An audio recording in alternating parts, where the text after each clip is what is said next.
What will you experience at a Knock'em Dead comedy murder mystery show? Suspense, excitement, love, more love, violence. Well, not really. And of course, some music. Knock'em Dead Comedy is the #1 murder mystery troupe, entertaining thousands of people for over 20 years. You have a great night or what? Good. Their hilarious murder mystery shows are full of audience interaction from beginning to end that will keep you laughing all night long. Their shows are not to be missed.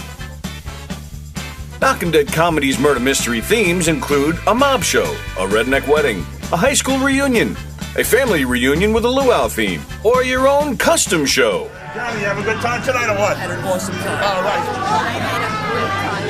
You had a great time. KDC, that's what I'm talking about. Yeah, all right. Fundraisers, private parties, corporate events, restaurants, and more. Contact Knock'em Dead Comedy for your event today. The Knock'em Dead Comedy Radio Show also brought to you by Two Eagles Auto Body. For more than 25 years, Two Eagles Auto Body has been the leader in auto body repairs and customer satisfaction on Long Island. Two Eagles Auto Body handles every type of auto repair, from custom applications and restorations to repairs involving insurance claims. So call Two Eagles Auto Body and ask for John Rossi at 516-328-2527.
Little roller up along first, behind the bag, it gets through Buckner, here comes Knight, and the Mets win it!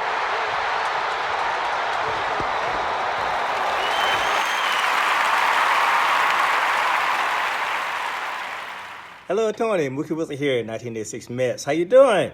Long time no see, man. Hey, man, I miss you guys, man, that Knock'em Dead Comedy Radio, man. I miss you. I wish I was still up there, man. But I'll wait till it warm up a little bit, and hopefully this year things will be a little bit better, man. But when we're talking about comedy, hey, the early years of Mets was a lot to laugh about. You had to make a lot of comedy off those guys. Hey, hope to see you guys during the summer, and hopefully get back on the show, man, at some point in time during the course of the year, all right? All right? Yeah, fine. Contact me, man. All right, Tony. Talk to you later.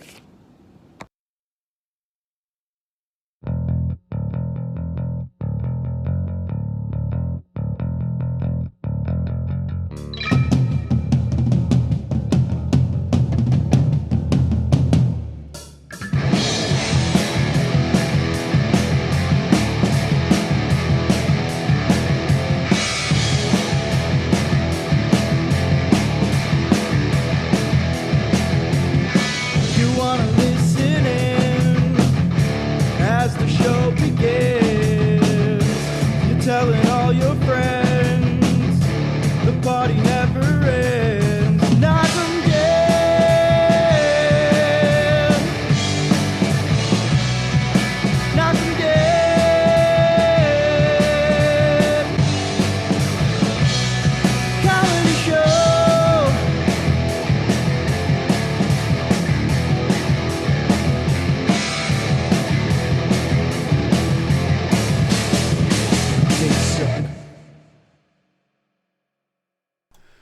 Hello, everybody. Happy Tuesday to you. Welcome to the Knock 'em Dead Comedy Show here on Gov's Comedy Club Podcast, the Twitch channel.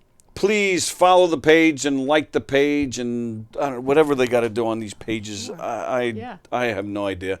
But share the page. Share the link on all your social medias and tell everybody to watch all the great shows here on Gov's Comedy Club Podcast on Twitch and, of course, our YouTube channel and all that good stuff.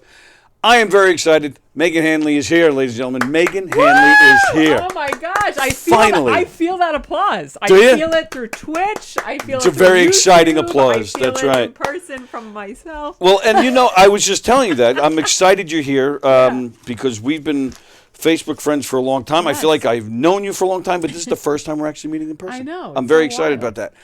But before I get into anything, and Carol Miner says Meghan in capital letters. Hello, Carol. Carol, I guess, is very excited to see you. Very nice. Before we get into anything, breaking news. Oh. Breaking news. And I'm even more excited that Meghan's here because apparently she likes to do it at weddings.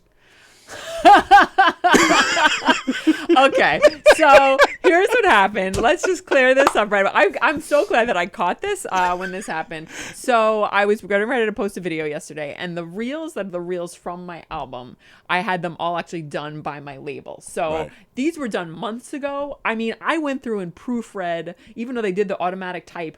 I was going through every reel, and this took like days and days of me going through every reel because also I talk really quick. So even the autocorrect messes up a lot of things that I say. So I went through all of these reels in such detail and then would send them back like, here's the correction, up to like where the everything. But we actually had to start letting it go on some things where I was like, the quotes are fine, like who cares? Right. Because it was so detailed. I went through all these videos so many times and caught like any mistake there could have been. Except for one. I go to post this video yesterday. It's about drinking at weddings. That's the title of the wedding. The title of the video, drinking at weddings, and the opening line is basically, I love drinking at weddings. That's it. I love drinking at weddings. And I say I love drinking at weddings. I go to post this as a reel. I do not even catch it. Like, I added a bumper to the video. I edited the video slightly, like moved the camera a little bit. Right. I am all the way to post it. And the only reason I caught this is because I was changing the profile grid, like the cover on it. So I went to pick it and I realized the opening line is not typed out as I love drinking at weddings. It's I love doing it at weddings. And I'm like, oh my God. And at first I was like, well, maybe nobody. And I was like, but it's the freeze frame. Oh. And it, of course, like. It's not going to be nobody. It's going to be everybody. Yeah. And there was part of me that was like, yeah, but people might know. That might get this a lot of views. Oh, I'm sure. I absolutely have that thought. Of course. Just people in the comments. But then I'm like, you know what? So many people don't watch videos with sound on. Right. That like, I just don't want that video out there of me people even thinking that's what I'm saying, and it kind of could go with it. Like, I love doing it at weddings. It feels like you're drinking with people from all different generations. Like, it just turns into another joke. It's a completely different show. Totally different show. And of course, your phone would be blowing up. Your messages would be coming in like crazy. It would definitely reel in the perverts, though, that's for sure. So I caught it, and it was one of those things where I'm like, oh gosh, what am I going to do about this? And I was like, all right, I have a video editing app. So I typed drinking over it and just superimposed it. You can see it. It's not so obvious. And I think if I hadn't pointed it out, maybe people wouldn't have noticed it, but you definitely can see it. But I got it over it, and it's close enough font, and I just. But that kind of makes it. I mean, luckily you found that. Got it. But even to have that thing over it, I don't know, to me that adds to the whole humor of the whole thing. Like there's a whole other layer. There's another layer. It's another story. And then it was one of those things at first, again, almost missed it. Then I caught it. And then was kind of like, whatever. And then I just couldn't stop looking at it and giggling. Where I was like, I can't believe I almost posted this. I started going through my mail hoping I was getting invited to a wedding. I'm finally I have a wedding this weekend. I haven't been to a wedding, I think, since my sister's wedding, which was 5 years ago. Oh, wow. I have another wedding in June, and then I have my 20-year college reunion in June. And I'm like, oh my gosh, I haven't had events, like big events, like where I'm going to be like dancing in public and drinking and like partying with strangers. Like, I really like. That you're excited about that, huh? I'm excited about it. Just gonna be fun. Well, yeah, I watched the video, and then I watched your post where you're outside talking about having to fix the drinking, and you were talking about how excited you are to get to a wedding and just go. Apparently, you go crazy at weddings. I love the dance floor. Really? I love it. I am all over the dance floor. I got to put some music on. I do. And it's one of those things when you don't do that for a while. I think as you get older, there's just less opportunities, I guess. Unfortunately, yes. But also we just went through these years of really not being out at celebrations, at big events for so long. Yeah. And then as comics, we also, our weekends we're working. Right. So we're not even going to that many dance party events, and also just even I was working at comics up at Mohegan Sun this past weekend, which was great, but our venue is also it's Comics Roadhouse, and it's there's a bull you can ride, and then they have karaoke one night, and then they have cover bands the other 2 nights, and it's an awesome space, and then the showroom is past that, and it's beautiful. It's great, but it's one of those things. So after our show, I'm there with Rich Voss, and the two of us are now trying to eat, and there's a cover band playing so loud, and he's like, "This is so loud," and the two of us we look like these two old people. At one point, because the Saturday was so crowded. Oh no, the Friday was so crowded that the two of us were trying to sit behind a pole to maybe block out the sound. And we're just how'd that work out? Yeah, real well. We're just eating there as everyone around us is having a blast and dancing, and I was like, man, years ago I would have been the person that's man, there's live music and there's dancing. Yep. I do love a cover band, but it was just wow, talk about the effects of one, I'm coming off stage, coming off work, and you just want to eat and have a conversation. Yeah, that's with different. Another comic. Right. But it was just also this feeling of it is loud in here. Right. I'm with you. I used to be one of those people in my 20s jumping all around. Yeah. Now, and now I'm one of the old people. I'm in my 50s. I'm one of the old people just sitting at the table watching the young people dance. Oh, they look like they're having fun. Yeah. And then, of course, somebody to my right or left, that music, that bump, bump, bump, and the whole room is vibrating. I was that's how it's supposed to be. I know. I'm really curious to see how this goes. Will I be the same person I was? Will I be this? Well, do you care about the music? As long as it's dance music, you don't care if it's something now. I don't know. Do you like today's music? I don't know if I would even. Do you care? That's what I I'm don't know. saying. If it's got a good beat and it's fun to dance to, I feel like it used to be like that. Sometimes I'd go to events, especially when I'd be in my 30s, where I'd be like, oh, I don't know this song, but this is great. This is awesome. My big pet peeve is when someone says we don't take requests.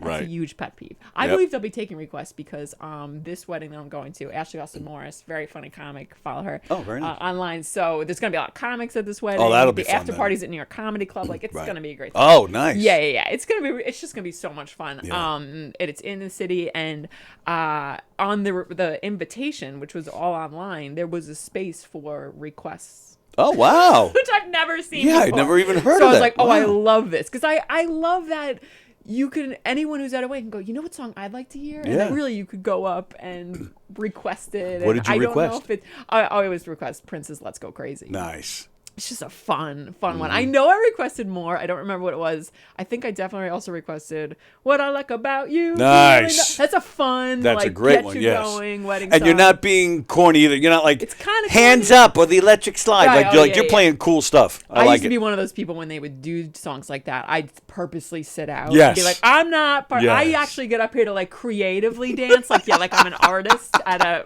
open bar. You're a dance snob. Yeah, I am a bit of a dance snob. Shout, always great. Oh, yeah. What's it called? What did I? Maybe I did. I think I requested Twist and Shout. Oh, nice. Yeah, Shake It, Baby. Yep. Get there. See, but that's what upsets me now because the oldies but goodies, what we considered oldies, are now way too old for the young guys who are getting married. So, they don't want to hear Twist and Shout. That would be the big party numbers for us. Yeah. So, we're, stuff from when, in the 80s is now the oldies to them. I'm like, son of a bitch. I'm so old. I know. I do wonder. I love when you have a band that also plays modern hits and then they crush it. That's also awesome too. Yes. A medley of songs. Right. That's just always fun. Now, I'm sorry. I didn't mean to cut you off. Yeah, sorry. I'm just. Yeah, we're just all excited about weddings. I'm so excited about going to a function. And when is the wedding in June? Because I have a wedding in June. That would be awesome. June 9th. No. It is on Long Island, June 9th. And then my show is June 10th, so I got to really watch on that one. I can't get too out of control. You can't do it at that wedding. I can't. No, I cannot. I got to. It's one of those things I'm already kind of thinking about because I'm like, all right, this show, June 10th, a Giggle Room of Govs. There's only like 15 tickets left. So if you're going to get tickets, get your tickets. Well worth it, I might add. It's going to be fun. It's going to be really fun. One of the best, in my opinion. Oh, thank you. And who's on that show with you? Chris Scopo is on that show, and he's great. If you don't follow Chris online, he does a ton of Long Island stuff. Oh, yeah? He's been doing a lot of man on the street stuff. Oh, okay. And his Long Island stuff is really taken off. So, like, he's, like, said to me, he's like, yeah, I've gained, like 15K Instagram followers. He goes, and they're all, like, from Long Island. 15K. Yeah, I don't know what he's up to now, but yeah, he's up there, and it's really fun doing these man on the streets where he really just goes like favorite deli, like where's like the guys that are dating question kind of things, right, or best beach to go to. Oh, I'm that's supposed to cool. do one with him soon, but like yeah, he'll have comics. A lot of times it's comics he has on. He'll grab them after shows, but sometimes the ones that blow up the most are just they're people from Long Island. I think those hit the most because it's someone just giving you their honest answer. They're not trying to be funny, and that I think resonates. So Chris is featuring. Sonia Vai is hosting, and she's great. And she's also like she's hosting, but she also like is a feature. So I'm excited for her to like. I don't think she's performed out here for her to like come out here. Okay. Yeah, and then That's it'll be a combo of new stuff I'm working on, stuff from the album. And then some other kind of like fun experimental stuff that I still need to work on if I plan on doing it. That I want to make myself do at the end just because it'll just be fun. And okay. See if I can keep it in, but we'll see. Well, the album we're talking about is called This Happy. It says January 17th, so it's out. It's out there. The album is out. It's available everywhere. And then the special will be out on Tuesday, June 13th.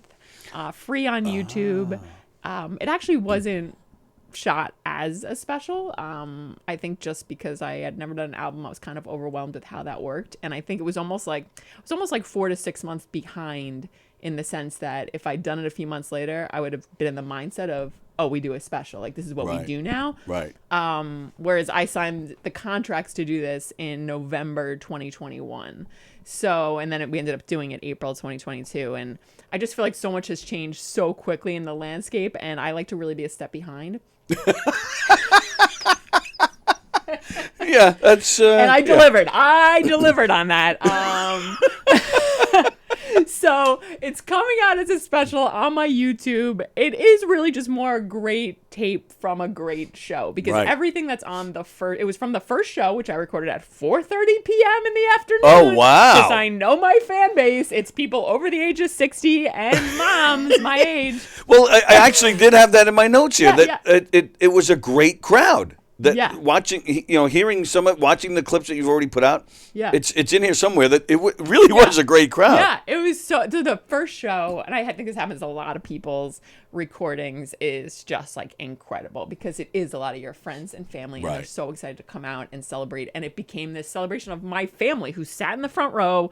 My aunt's laugh took over the show I was doing. I had to note it and then was making jokes about it. It was getting its own callbacks. My dad gets an applause break. It's so much just about my family. So the show, it's that show. So it's 53 minutes and it's that show. And then I have 2 other camera angles. So there's one that I wish I had from the side, but I don't have it. But I have an audience shot and a faraway shot and a close-up shot. Okay. So I worked with an editor and we edited it together. And I think it looks great. And it's just fun. It's a night that you get to just not think about other things, laugh for a little bit. And I think you really do feel like you're in the room. You can feel that kind of energy from my family. And for people who enjoyed the album, something fun to do is go, oh, what jokes are missing? Because there are missing jokes. And I have to say that's one of the things I really enjoy about you. I've mentioned a million times on here, Joey Cola is my absolute favorite, and Richie Burns, one of my favorites. So good. And these are guys who, when you're at their show, you just feel like you're hanging out at the bar, listening to one of your buddies talk. That's what and that's what I enjoy about you as well. You're energetic, you're fun, but it's really you really do get the feeling like you're just talking to your friend and hearing some funny stories from your friend, and it's just. Yeah, it's fantastic. Oh, Carolina says the mall walkers will love it. Oh, thank you. Very nice. Oh, so Carol's a fan. Very nice, that's Carol. awesome. Carol lives down in Texas. Oh, really? So you have fans down in Oh my gosh, Texas. that's so exciting. I'm trying to get booked down in Texas. My sister lives there. We have like extended family down there now. That's so exciting. Hello, Carol.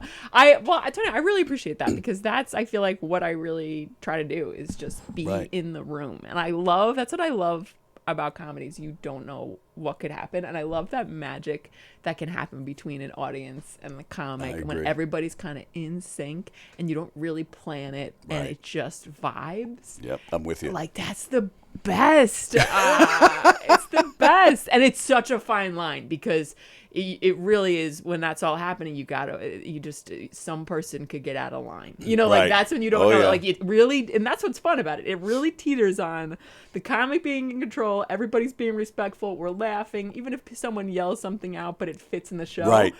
But it could very quickly, that person yells something out, they get a big laugh, suddenly it turns, they try to take it over too much, and when it's going well like that.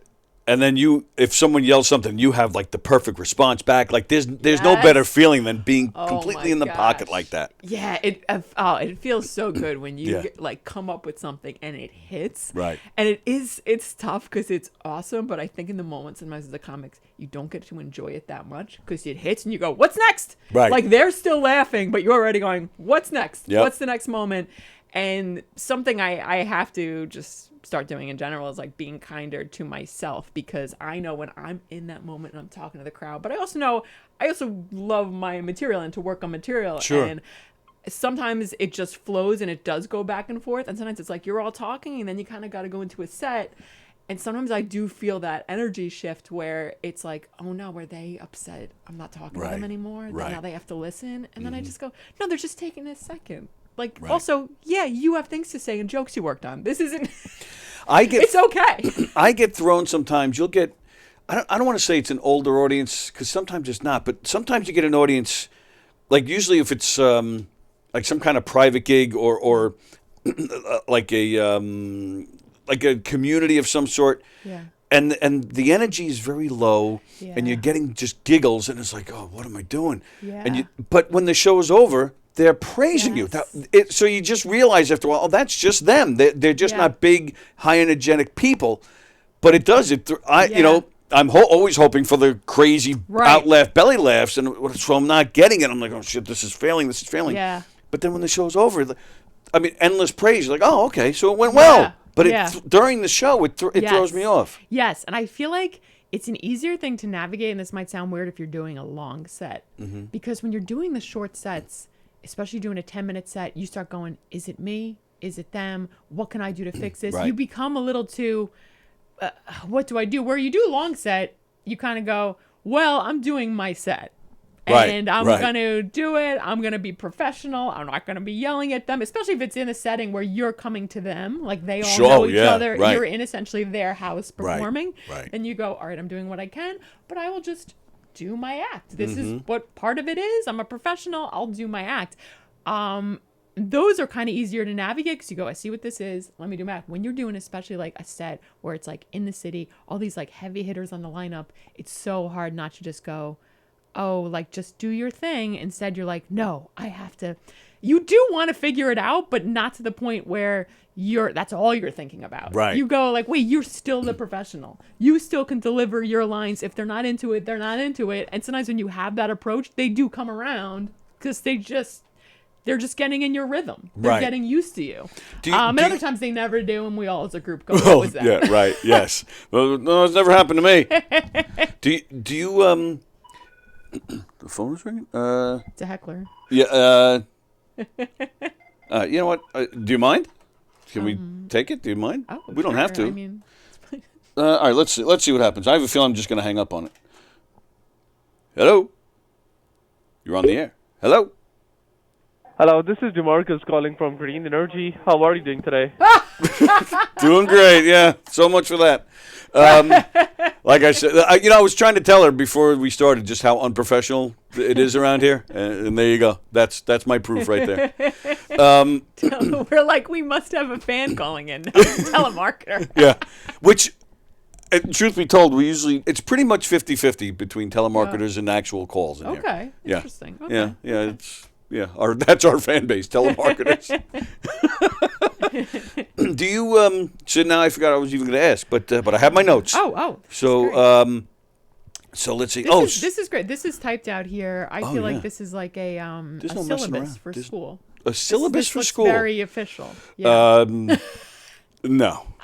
No, there's nothing official. Nothing. It's all. Look at all the There's cross-outs and notes and craziness wow. and. Oh my gosh. Yeah, and handwritten stuff. Yeah, it's a mess. Okay. But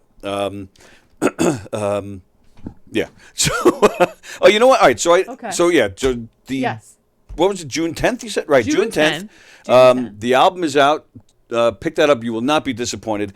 And subscribe and follow because especially if you're a sports fan. Yeah. Because and you're almost like, I don't know if you've thought about this. You're almost like you're kind of like TikTok. You're like a TikTok pioneer. I am not at all. You are. Not because according to TikTok. Sports Tabata, you came out. I mean, how many years ago did you first start it? You've been off and on with it, That's but a good question. I'm not entirely sure. I think it was around 2016. Yeah, I'm thinking the same it was thing. Around then. That's what videos are now. It's just quick to the point.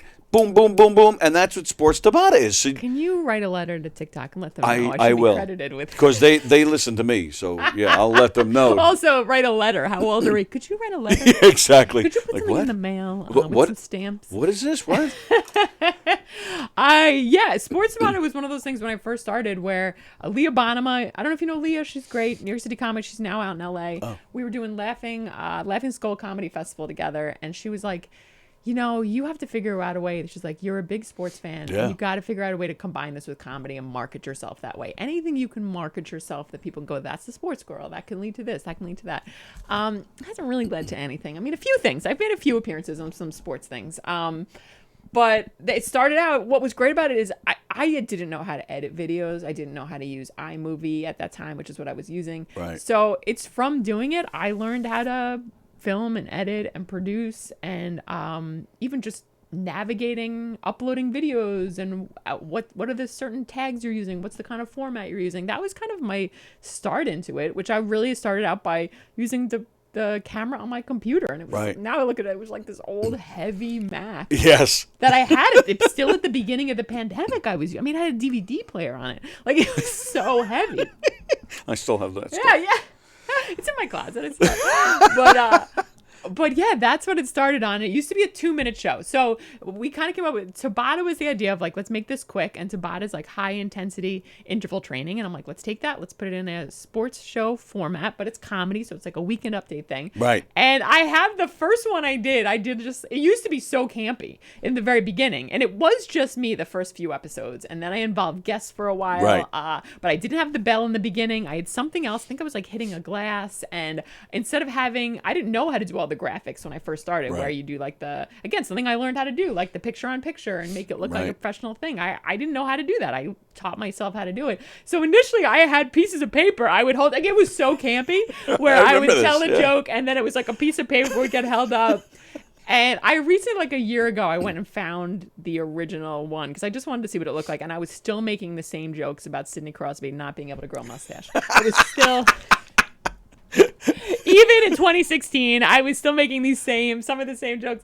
And so it wasn't even as jokier. It was a little longer. I was more ranting a little bit. There'd sort of be some punchlines, not really. Right. And it really was just a learning process of how to do it. And then I involved guests, which was really fun. And that is like another Was it your mother or your sister? Who used your aunt? Mom and my aunt stole the show. They sure did. So freaking funny. They were the most watched YouTube video. And this is when YouTube it's changing a bit now because YouTube I feel like is back and is being used again, and especially with shorts and stuff like that. You really can grow a following. I've definitely found over the past year. But there was a while with YouTube where you really would put a video up and a lot of people would see it. And then somehow over the course of like 2016, 2017, because again, anything that's popular, a lot of people start doing it, views go down. So when I first was doing Tabata, I was having videos get like 1,000 views or 500 views, and I was growing like a fan base from it. And then the longer I did it, it again became a popular thing other people were doing, and like anything else, the views kind of went down. But the one I put up of my mom and my aunt, I mean, it blew up, and I had them back as reoccurring guests, and I think people got a kick out of it because it was so. Oh, that's clearly someone's mom and aunt who are not, professional comedians, but are just so funny together. And especially if you're from Long Island, their Long Island accents are so thick. And I just was watching a bit of it this morning because we were babysitting my cousin's son, and he likes to watch my dad's in the pipe band. And he likes to watch videos of the pipe band and like play a drum. But he was scrolling through my videos, and one of the Tabatas came up. It was like the end of the year Tabata, and he's watching it and he's kind of laughing because they're, they're celebrating with like, blowing into New Year's thing. So he's laughing like at that. And it just, my aunt just goes something like, well, we thought we peaked at lunch duty. Just stuff that you couldn't make up. You couldn't write, but it's just them being themselves. And so at my album recording, so my Aunt Kathleen, who was from Sports, she got recognized at my album. Someone came up to her and they said, I know you from Sports Tabata. And she was like, wild. Oh, my fans. She charged her $5 for an autograph. So you're like... Yeah, so again, that's what TikTok has become. So you're like the pioneer, and now listening, talking about your mother and your aunt. Yeah. I mean, now I'm thinking too. That's so you're responsible for Anthony Rodia's act.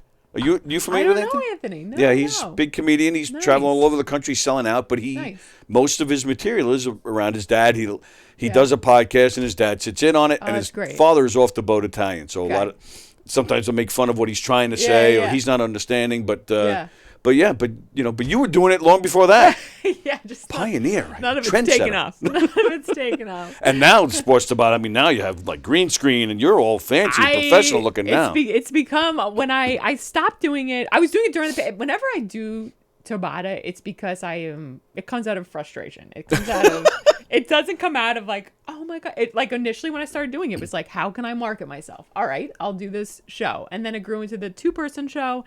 And then when I was doing more stuff on the road, I did one, it was just by myself, and it was really short and quick jokes. And people were like, this is great. So then that became the format for a while. Then I stopped doing it. I got busy. I was traveling a lot, and I'm like, am I really bringing a bell on a cruise ship? Like, I was legitimately working out in a ship, and I'm walking around the ship with this bell, and I'm like, I'm not doing this. I'm not setting up a tripod and like having people look at me and like hiding behind deck chairs. This is crazy. So it's like one of those moments you go, just stop. You just focus on the gig you're getting paid to do. You don't need, So I stopped doing it for a while, and then we get locked down with the pandemic, and we're not performing. And even though I was doing a lot of stuff on Zoom, it was kind of like I needed a routine again, and that. It kind of really saved me for a while, where it was this weekly show I was producing. It's 4 jokes. You're going to do the opening shot, do the 4 jokes, closing shot. Figured out how to shoot that quickly, where I could shoot it separately. I would edit it separately. So if I had any issues with it, I'd have to redo the whole thing. And then I edited it all together, learned how to do the picture-in-picture.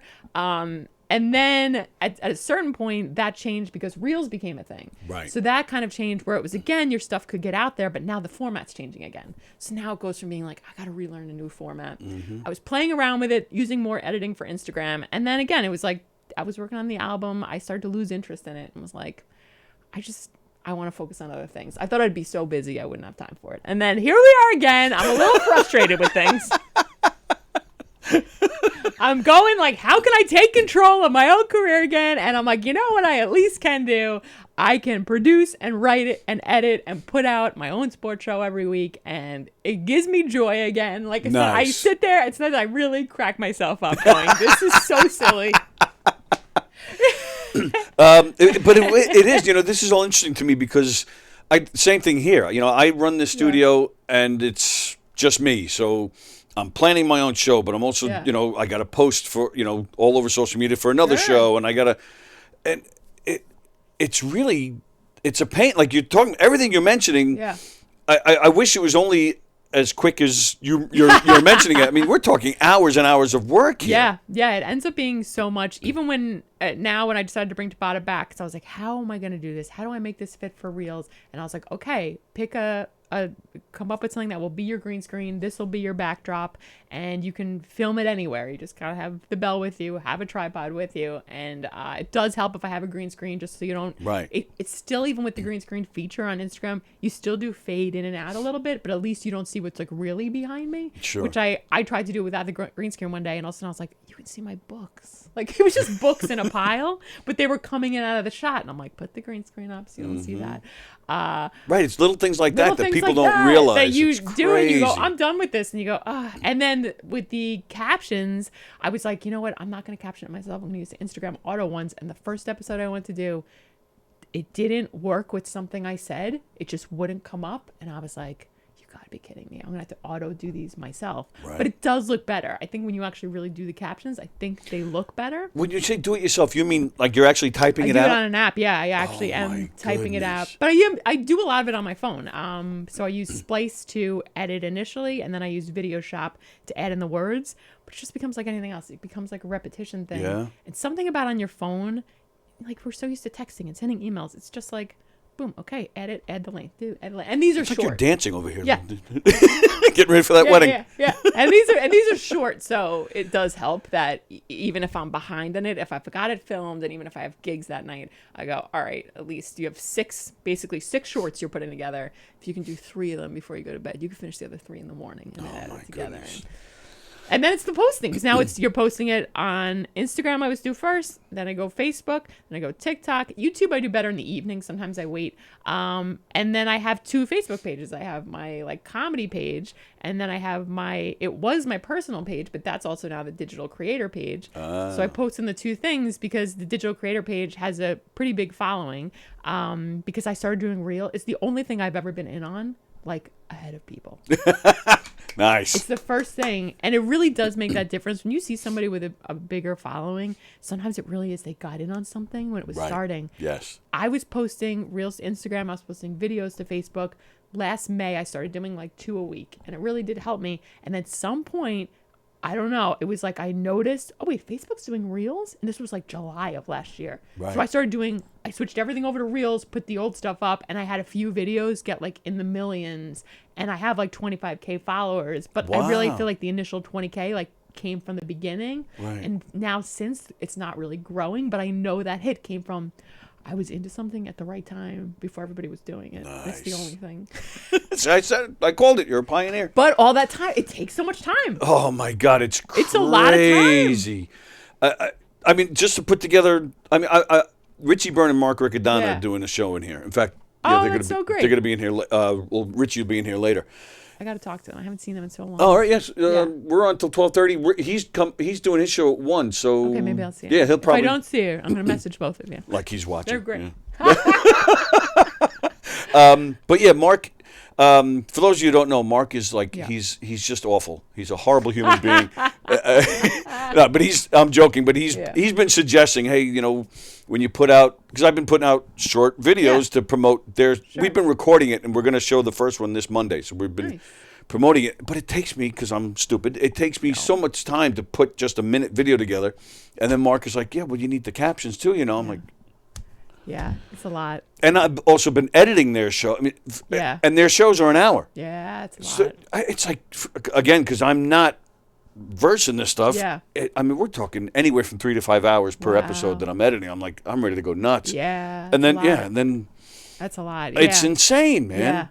So I give you credit too for you've kind of like you said it before. You've just taught yourself and just kind of learned as you went. The only thing, like, I don't really know, and I keep saying I'm going to do this, but it's also like I have the videos already done from the album, and then I do kind of enjoy just using the app on the phone. Yeah. But I know if I would just take the time and teach myself to use Premiere at all, did we Premiere? No. Those but videos I've heard, I think look the best. And that's what I've heard. People keep telling me, it's kind of complicated, but I'm like, yeah, maybe if you, I don't know, but I'm now familiar with this stuff. Maybe it won't be. I think it's like anything else once you kind of learn it. But the best thing is, besides the fact that the videos look great, there is automatic captions. And then you can just go back and correct them. And the captions look really good. There's so many different options.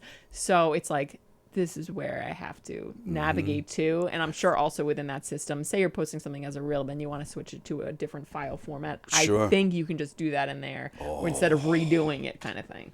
So You may have just saved my life there. Let me read some comments. I haven't done that in a while. Let's see. Mall workers, much more energy than who you usually have here on Tuesdays. Hey, oh my goodness, don't pick on Hugh. Oh, yeah, that's right. Hugh couldn't make it today. He's sick. He said he's been coughing like crazy, so Hugh, feel better. Okay, feel better. But this is the second Tuesday in a row he's missed, so I'm starting to get concerned. Okay. I hope Maybe he's okay, maybe he's too big for us. I don't Wow. know. Tony is always awesomely prepared. Well, thank you, Andy. Oh, Now, nice. speaking of Andy and Yes. speaking of captions, Andy is a comedian. His last name is Plagianos. Okay. Yeah, which Okay. you're like, what? Yeah. We were testing out the captioning in here one day on that TV that Yeah. we had we were coming up with words just to see what it would come Yeah. up with. And I've never seen this before, and forgive me, it's a really kind of a stupid story, but we said Andy's last name, Plagianos, and the captioning actually there was just a space and there was nothing. There's nothing. It couldn't even. Like it didn't even say poop or anything. Yeah, It nothing, was just yeah. blank. I thought that was weird. I've seen that happen with Yeah? some things every once in a while. There's just like a space or there's nothing there. Well, Sports Nevada always comes up as Sports Nevada. Sports Nevada. Welcome to Sports Nevada. Because, that's the sports capital of the world right there. Sports Nevada. Sports Nevada. Women's sports. Carol says, us women sports fans are underestimated. Yeah. It's true. It's true. Yeah. Also, what's also great about being a female sports fan?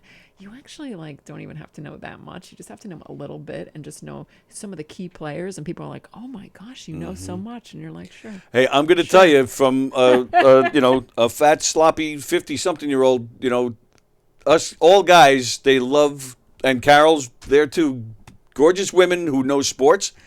That's like heaven. That's paradise to us guys. I have found that is not the case. I'm going to strongly disagree. I don't know what kind of men you're hanging out with. It's great for your boys, but I feel like it's not really which is great because I hang out with a lot of dudes and a lot of dudes that are my friends. In that case, it's great, but I feel like dating wise, it's not great. I feel like it ends up being something that you would think you'd have in common, but I think it ends up seeming like something like I'm calling someone out on, which I'm not. I'm just trying to have a conversation. See, men are weird. I'm the first to admit guys can it. be a little weird. They get their ego bruised. I think they think, does she know more than me? Then is that? And I'm like, no, I don't. I just want to. I'd be totally fine with that. Teach me. Fremder, Adobe Premiere is great, and so is After Effects if you're going to do all that green screen VFX stuff. Okay. As long as men are secure in their own sports knowledge, says Carol. You're right, Carol. And then Fremder says his friend Debbie loves football. Okay, cool. Debbie loves football. Now, baseball is your favorite sport, Baseball's right? my favorite, See, this is getting better and better. Yeah. Mets or Yankees? Yankees. All right. I'll let that go. Yeah, I'll let that slide. We can't all be winners. Well, especially this season. What is going on over there? It's so early. It's fine. It's fine. You're not one of those. Get rid of Boone. You're not one of those. Well, they could get rid of Boone. I mean, he doesn't bring much to the table. He's fine. I don't even know if he would make the difference. I don't know. Well, there's a lot of injuries, which there's he a has lot no of control injuries. over. People are coming back. It's just I get it. There was all of this talk, and then at one point I went, wait a minute, it's still April. Right. It's like if they're gonna have injuries, look what happened with them last year. The Yankees traditionally don't start out hot. It's not their pattern. Happens almost every year. They're not hot in the beginning of the year. And then people stop paying attention. All of a sudden, come August, you're like, oh, shit, Yes. the Yankees are like in second place 2 games out. Right. And what they ended up doing last year was the complete opposite. And then they almost had August was a total breakdown.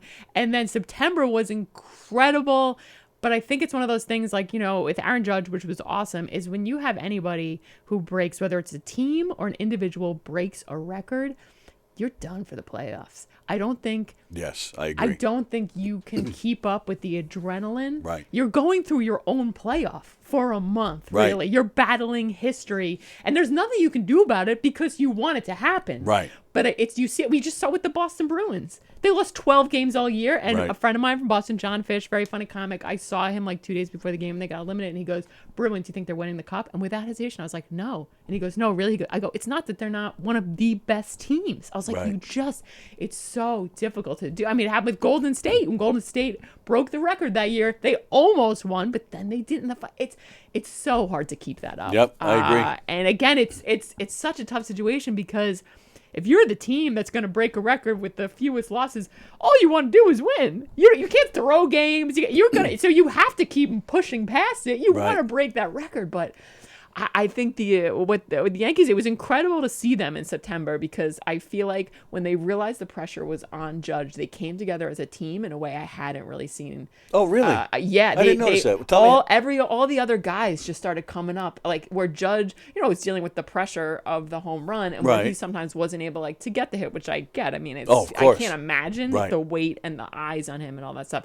But all these other guys were stepping up to the plate and winning the ball games. They're having so many walk-offs. Gleyber was coming in with on Donaldson. It was like every other game, somebody else would be the hero. Right. And I was like, this is incredible for this team. Like, this is bonding them together. And Sure. they're all like pulling through for this thing.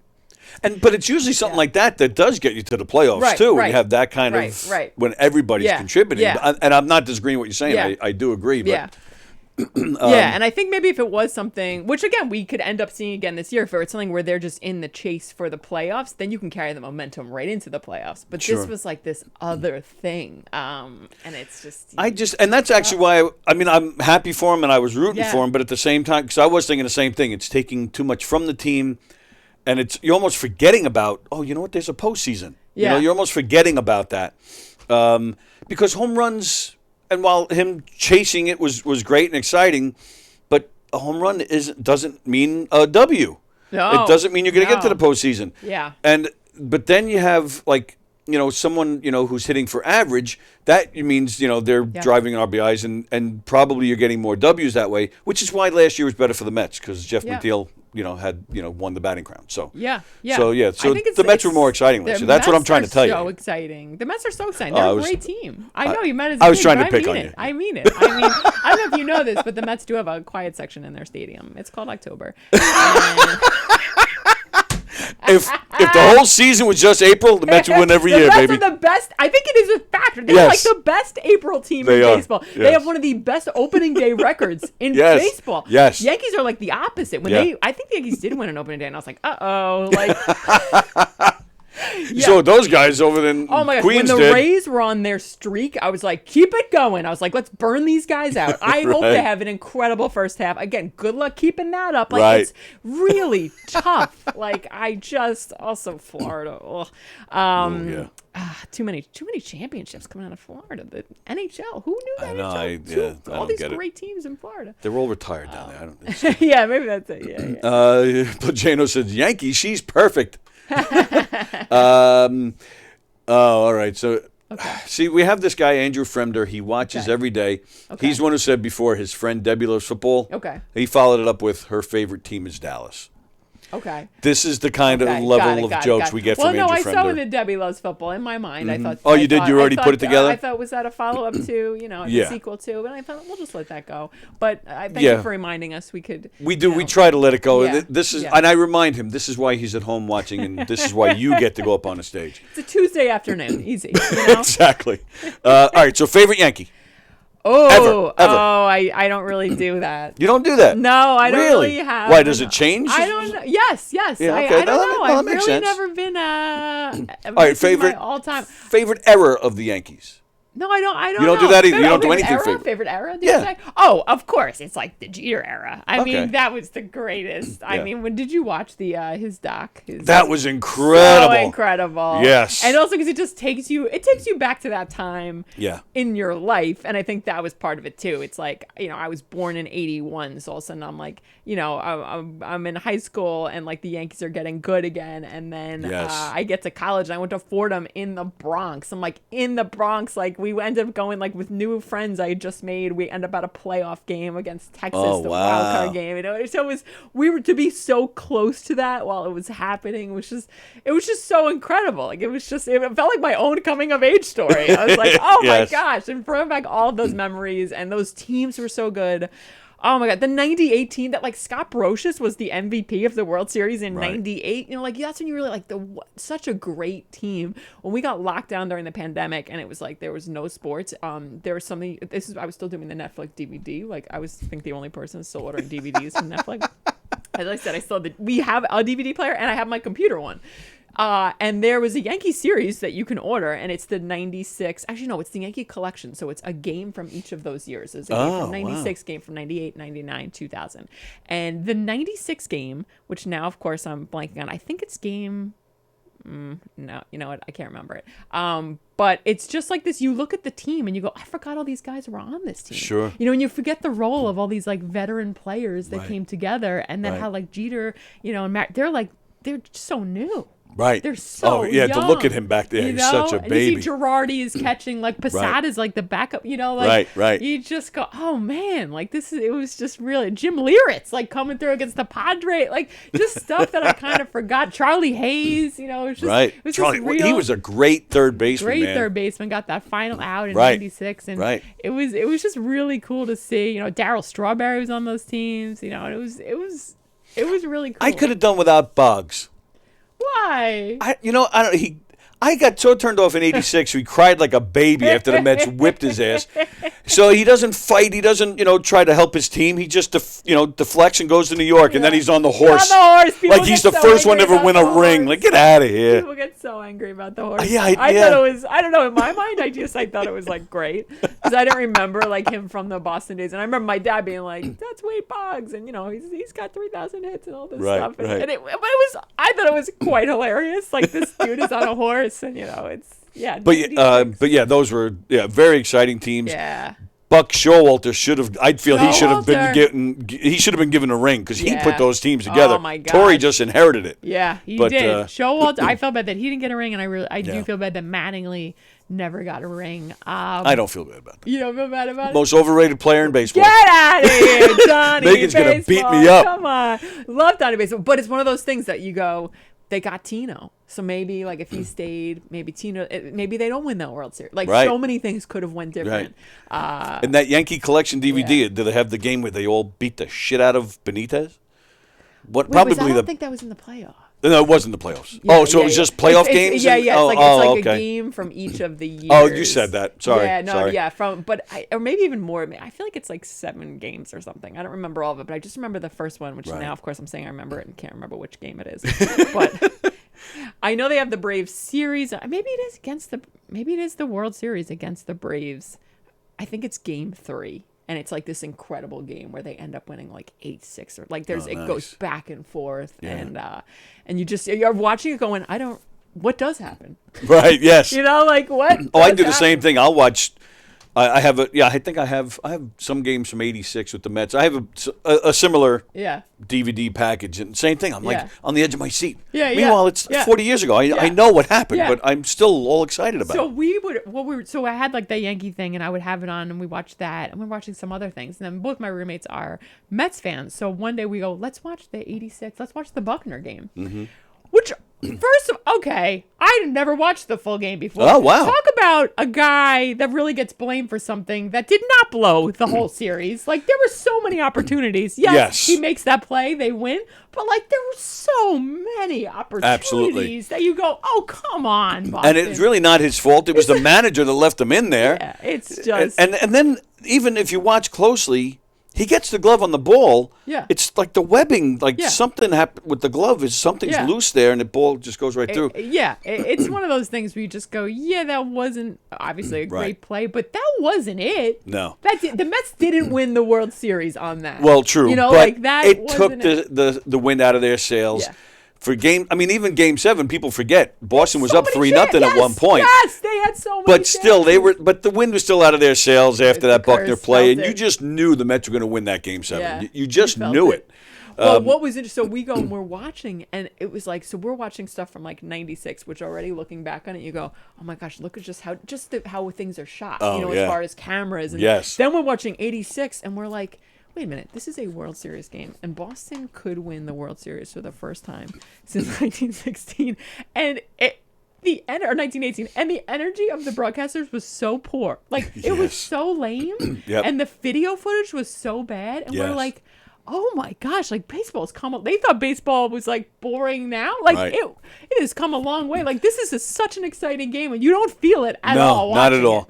watching Game 6 always gets me. So we're talking about Vince Scully and Joe Garagiola, which it. I have. Broadcasters, but you're like, No, I'm one of the few. I'm one of the minority that feels that Vince Scully was not. I was never a fan.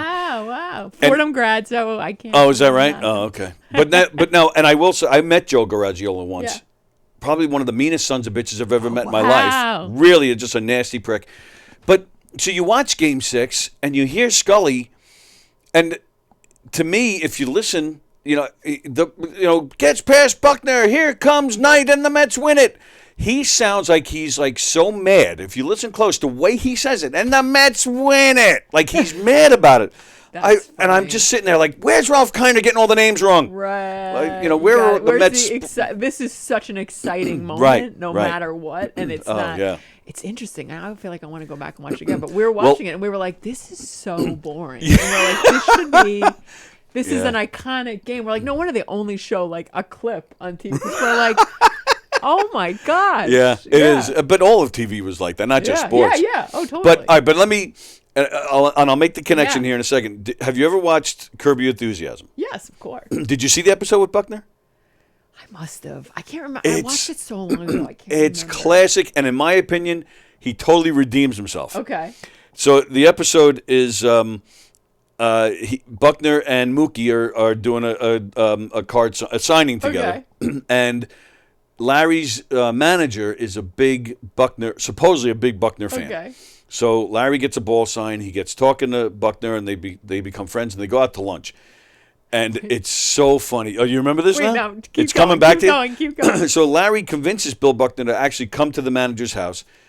They come to the house, and they're throwing. So they have the signed ball, and they're throwing it around. And of course, somebody throws the ball to Buckner, and he misses it, and it flies out the window. He lives in New York City, a big penthouse, and it goes flying. So now the ball's gone, and they're like, "Oh, there you go again. Thanks, Buckner." But then at the end of the episode, they're walking down the street, and there's a building on fire. And towards the top of the building is a lady with a baby. And she says, save us, save us. And everybody's like, oh, my God, what are they going to do? And they set up, those trampoline-looking things that the firemen have. So they start yelling, throw the baby down, throw the baby. And she's scared, but she does it, right? This little baby, and the baby's flying down. Oh, it's ridiculous. Hits this trampoline thing, and it goes flying. And you see the whole crowd just watches. Everybody in unison is just, and it's in slow motion. They're all just. The only person that goes running is Buckner. And he's running down the street, and he dives right, on an asphalt. He just dives, and he saves the baby from hitting the asphalt. He, one-handed catch. And so now the old people love him again, and they're carrying him down the street. It was hilarious, and he just totally redeemed himself from missing that ball. I thought it was. That's so funny. Oh, it was great. It was great. I gotta rewatch Curve. Oh, what a so great funny. show. I love that show. So much. I'm thrilled. And I wanted. flying through Yeah, time? it Oh is my gosh. because we still have to do Tuesday trivia. Oh. And I wanted. Yeah. All right. Let me just point out before we even go any further, because I'm going to forget and then I'll be mad. I just want to seriously want to thank you for coming in, because we were talking before we went on the air. Yeah. We've been Facebook friends for years and years, and I do feel like I've known you already, but this is the first time that we are actually meeting in person. Yes. So I just want to say thank you. I'm very happy. And it was really from discovering you. We were talking before on the air. I think it was through comedian Robin Shaw that I first found you. Yeah, she's fantastic. Mm-hmm. And it really kind of, from watching you, and you're great. You're great at what you do up there. And from watching you kind of, I knew of the Joey Colas, I knew of the Chris Roaches, but I watched you, and to me, it just brought me into more of a.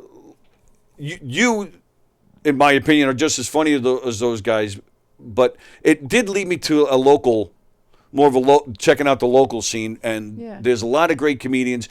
You are part of the local scene, but you're more of a city. I'm from Long Island, but I started in the city, so I kind of I'm in the city more. Right. I do also work. But it kind of led me to a local scene, and it kind of getting to know the local scene, which is kind of how kind of led me to this. So I just want to say thanks. I'm thrilled that you're here. This really is a big thrill for me, because I've been a fan for a long time. Oh, that's very kind. Absolutely. And I really appreciate hearing that, and I feel like sometimes I think people think, even people who are like fans, people in the chat, or talking to, other comics, and people, I think I don't know, people are thrown off when they're like get a compliment. And I can just tell you that, especially lately, I've just been getting more and more like bigger rejections and people really cutting me down for my comedy. Cutting you down? Oh, yeah. Not just rejections, but like the extra dig. Like I don't get the no, but also like, let me tell you that your content's not exciting. Let me tell you. Who from who? I won't share. Well, no, I'm not looking for names. I mean, what I meant was like, we're not talking clubs. We're talking just the general public. Oh, no, I'm talking the industry. Oh, you are talking the industry. People, yeah, industry. Wow. Even just, yeah. So I appreciate any kind words, and I feel like a lot of, I've been someone for a long time. I don't think I was pushing enough for myself, and now the more I've been doing it, I'm getting greeted with these sort of reject, and some of them are just like no's and they're very professional, which is absolutely what the business is. Of course, I totally get it. There's so many of us competing for similar spots, but as of late, I feel like I've been getting some more rejections, and there's just an extra dig in them, and it really, like, especially comics are very sensitive people, and you get that email sometimes at the wrong time. It can really send you into a spiral, make you even think, get in your own head about your own content. And the thing I think that pulls you out of it is you go, wait, I'm in the room with people. When I'm in the room with people, I know what's happening on stage. Absolutely. People are coming up to me. People of like all ages will come up to me. I had a show on Long Island, a fundraiser for Camp Anchor, which was awesome. And all these dudes, probably in their late 50s, early 60s, from Astoria, Queens, were there. They're surrounding me after the show. Meg, when are you coming to Queens? We gotta get you to come to Queens. They all follow me online now. Yeah. And I'm like, yeah, I know I'm connecting with people that, like, that's the reality. Like, whenever someone's sending me an email, and I feel like I think maybe I'm getting more of the rejection because it's like I am doing something right. Like, it's absolutely. Somebody like you feel that you think you're punching down at me, but you're punching up. And I'm recognizing that now. And it's only motivating me more to prove people wrong. And it's like, I don't even have to prove them wrong. I know they're not correct. So thank you so much. Well, I do. And I do hope, and I know, again, talking about, getting into videos in the early days and stuff, you were, like, I was kidding around, but you really were getting in on that on the ground floor. And so I know how hard you've been working. I know what you put in. So, and again, being a fan, so I hope you don't stop, because I do think you're just as good as anybody that headlines out there. Thank you. And thank you for doing the Anchor show. I was going to ask you about that. My daughter attends Anchor. Nice. So that was, when I saw, that was you and Mick Thomas, right? Me, Mick Thomas, and Wally Collins, Oh, okay. Yeah. So I saw that and I said, oh, okay, that's fantastic. Yeah, Anchor's awesome. My friends of mine have been involved with Anchor since we were in high school. For years. Mm-hmm. And they did we did some during Zoom on the pandemic, and then they were like, we really want to put one together. So I put one together last year, and then I got COVID for the first time. Oh, wow. And I missed it, and I was like devastated. Oh, that sucks. So last year was the first one, and then they were like, okay, we're going to do it again. And it was great to actually be at it this year. And I think just by the second year of it, it's like we worked out just even little things with like how we're going to do the lighting, sound system, the flow of the show. I didn't know you were really involved in it. Oh, yeah. I booked it. I produced it. You rock. That's fantastic. With TJ. TJ Rice is awesome. And the Camp Anchor Fund. And it was just really, it's a great organization. It was great to be a part of it. And, they just kept saying the parents just want to go out and have a good night, have a good laugh. And it was booming. It was so much fun. That's great. And now I have all these new fans from Astoria, Queens. That's great. Let's see. I didn't know what rejection was until I started watching the show 5 years ago. So it is. It's like a daily thing we pick people on. People don't fully realize that with, I think, comedy and just even show business in general. It's because I keep a lot of it, because rejection is just such a part of the business. We just go through it. It's one of those things you kind of learn to just deal with in every way. But I feel like certain things I've now been even sharing with other comics, or even like my family, when something happens, especially if something that upsets me. And I mean, they are like furious and so angry and this and that, and I'm like, oh, we're just so used to it, right? That it's like, yeah, it might kind of bother us, but like we know it's the nature of it. You don't see it till someone from the outside goes, this is insane. You guys are all insane. and it's funny because you talk, like, a lot of the comedians around here. I mean, on a Friday night when this place is packed and with comedians, and you can point out probably almost half of them probably did have either actually had a deal at one point or were told they'd have a deal. Yeah. And it falls through. I mean, it's amazing how many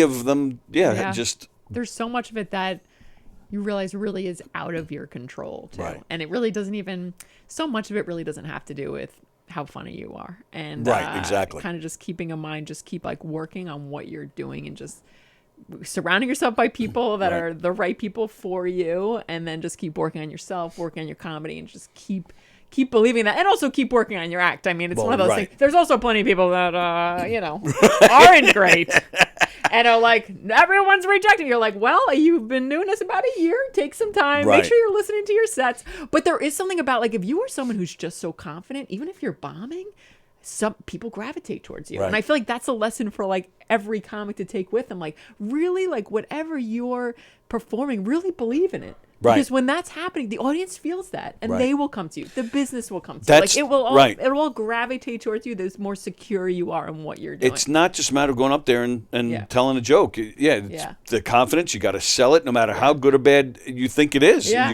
You got to sell it, and Yeah. and they do. They see that. They do see that. Yeah. And I'm thinking what you're saying too. Just keep going, and because you really, and if I'm taking it right, you are Yeah. just saying to basically enjoy the journey.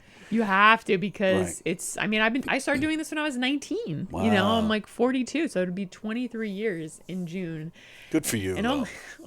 only lately, I just watched Leanne Morgan's Netflix special, and if you watch it, it's so good, and she's so funny, and she's 57, and she's like just getting, I think her new tour is like just getting started kind of thing, and Right. she's selling out theaters, and she's awesome. But also, it was one of those things, of course, the cynic in me, I'm watching it, and she's 57, but she's talking about, she's had a whole life where, she's a mom of 3 kids, and Right. now she's a grandmother and stuff, and I'm like, oh, well, if I knew I was going to make it later, I should have had a life. Like, if I knew I was like maybe going to be peaking in my 40s or 50s, it's like, oh, maybe I guess I should have enjoyed my 20s and 30s instead of just barreling down to be a comic. Oh, maybe I Should have had been a doing it at family. weddings. Yeah. Maybe I should. I was supposed to drinking at weddings. I should have been. Wow, yeah, I'm definitely got to take you to a wedding. Do you? All right, so I got. Yes. Yeah, oh, so I wanted Okay. to ask you, and then we'll get to Tuesday trivia. Sure. Do you? I guess the days of worrying about putting stuff like a special and all that stuff like on YouTube where anybody can see it. I mean, there was a time where nobody wanted to put their stuff out there because True. 'cause that's my stuff. Then they won't come to the show, or Yeah. they'll know it already. Yeah. Those days are kind of gone, right? I don't know. It does factor in. It does factor. You want to just put as much content out, especially with the short stuff. I don't think you have anything to worry about because people are seeing it in such bits and pieces that they're not seeing it as one whole thing. I think it does. When I came out with the album, I remember the weekend it came out, I was doing shows. And again, these shows in the city, people who don't know me. And I felt this pressure of like, you got to have all new stuff. Right. And I'm like, but I don't have all new stuff. And I'm like, but also they don't know all your old stuff. Like and especially if you're getting paid to be here, you're getting paid to deliver. Right. So it is this pressure, and I'm excited to write new stuff, and I've been working on new stuff, but it takes a while to develop it. Right. So it's kind of been this I've been phasing in, working on like 2 minutes of a joke, 3 minutes of a joke, and phasing that in, and then phasing some of the stuff out. And there's definitely also stuff that I like got on the album, glad I got on the album, and it's like, nah, I'm kind of done with that joke anyway. But then there's some classics that'll kind of, I'll keep doing. But it's something that I've been in my head even with this June show, where it's people that are like friends and family and fans, where I'm like, I got to make sure I have enough new material for them, even though they might not care, because sometimes they are Right. coming to see the hits, or they love Yes. it, or they just love that feeling of like being in the room and laughing. But there's also a lot of people coming to the show who people are bringing, which is really what it is. Like we say all the time, share stuff, like stuff, invite a friend. That really is how it works. Like Right. if you bring someone to a show, there's someone that I know that's bringing 5 people to a show who have never seen me before. That's 5 new fans. They tell another friend, that's 5. Like That's it it. really does work that way, and the internet speeds that up. Right. Absolutely. So it's the kind of thing of they haven't seen me before. I'm not going to, and also I'm doing 45 minutes. I'm not going to go, here's some new stuff. Here's an open mic. It's not an open mic. Right. But absolutely use the time to use the new stuff, try out some things, but I'm Right. still going to give them. Well, that's the you thing. know, Like a you show. said it. You said greatest hits. I mean, Yeah. you go to a concert, Yeah. you want to see Paul McCartney do "Hey Jude" and I don't know, Get Back or whatever. Yeah. And I've said it on here before. I've seen Joey Cola double digits now, and I still laugh my ass off when he does all the stuff with the cat and the dog poop. Yeah. And it's stuff he's been, some of his stuff is, 20, 30, Yeah. maybe even 40 years at this point. Yeah. But It's still, I mean, Rodney. I mean, I don't think Rodney changed his set the last 30 years of his life. You know, if it works, it works. Yeah, there's something to be said. I feel like Joan Rivers had talked about this at some point. There's something to be said about like, yes, every year I have like my new hour. But there's also something to be said about doing like older material and making it work. Right. Like still hitting it with Right. bits people know.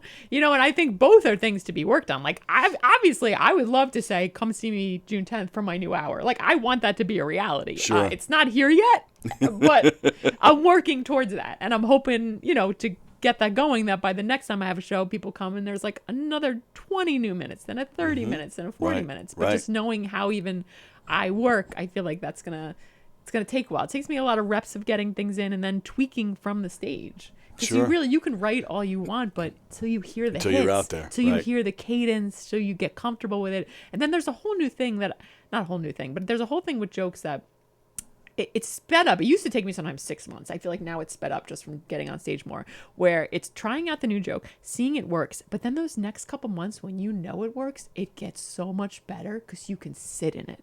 You can get comfortable in it. Yep. You know where the laughs are coming. You don't have to worry about the laugh because you know you're getting the laugh. Right. That you sink into it. It becomes more conversational. But that stems out of being nervous the first couple times, not sure where the jokes are. Like that process is still very real. Oh, absolutely. Yeah. I once saw, going back it was I think mid-90s, I saw Bill Cosby. Yeah.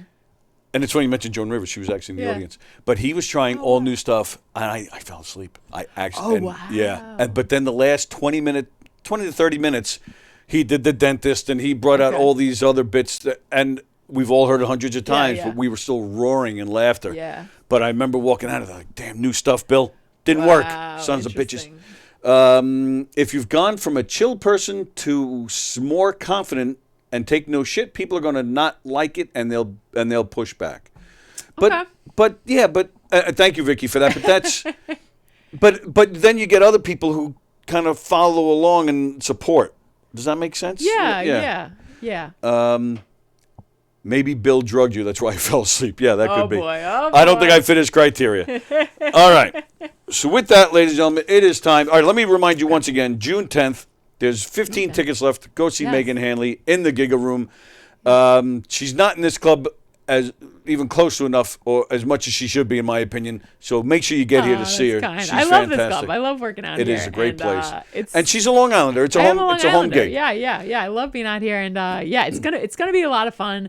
If you haven't been to the Giggle Room, it's awesome because it seats about 85 people, so it's very intimate. And I did a show there before the pandemic, before they had expanded it. So it was when it was like 56 or so. It was around 60. Around Yeah, 60. give or take. Yeah. So I initially thought this was 70, and I was telling people, I was like, get your tickets. It's only 70 people. And then when I found out where my numbers were, I was like, we're sold out. And they're like, no, it's 85. So I'm like, there's about 15 tickets left. It's gonna be so fun. And it's gonna be such a good time. You can go. I'm at the Meghan Hanley on all social media. Tickets are on my website, meghanhanley.com. But also if you go to at the Meghan Hanley on Instagram, my link tree is there. Click on that. I think the first thing that comes up is tickets to Long Island show. Very nice. Yeah. And they have the best bathroom in the whole club is in the Giggle Room. Is it? Oh yeah, it's a nice big room. Oh. Yeah. I didn't know that. Yeah, there's motivation for you. But it really is. It's a classic comedy club vibe in there, especially now that it's 85. It's almost like the perfect, just the real intimate but energetic at the same time. Right. It's a great room. Yeah. So that's June 10th. Don't forget the album, Meghan Hanley. This Happy. That's it's available everywhere, right? Streaming and all that stuff. Yeah, right. It's available everywhere. Yeah. Go get it. And the special will be on YouTube. When you say Tuesday, June 13th, and that's something where talk about like again being worried with content. I was planning on putting out. It got held up for just like some random reasons, and then I was like, you know what? I'm gonna put it out right after the June 10th show. One, because I don't want to promote for it so much and say everybody watches it and they just watch it and then they come see me and I am doing some of those jokes. Sure. So actually, June 10th show is a great time for me to on stage talk about it. People have just seen it. You're fresh on their minds. It's on their mind. Nice. It's this Tuesday. It's free. Just log in. Let's beat the algorithm. You know. Look at you. You're calculated. You're smart, Meghan Hanley. Where are you from? Seaford? Seaford. Yeah. Yeah. Wow. Yeah. Wow. They're smart over there in Seaford. Damn. All right. Kind. It is time, ladies and gentlemen, for Tuesday Trivia. Woo! The way this works, I'm asking some random trivia questions. Okay. You guys, please answer them in the comment thread, and Megan's going to answer them as well. Okay. I'm going to ask random questions. There's no rhyme. There's no reason to it. Just a bunch of questions. Okay. I do not give the answers until we're done asking the questions. Oh. Then I read your answers. I go over Megan's answers, and then I tell you the correct answer. Oh, wow. It's all for fun. It's, you know, sometimes some of the comics around here, they're like, oh, look, there's the Tuesday guy. I'm like, all right.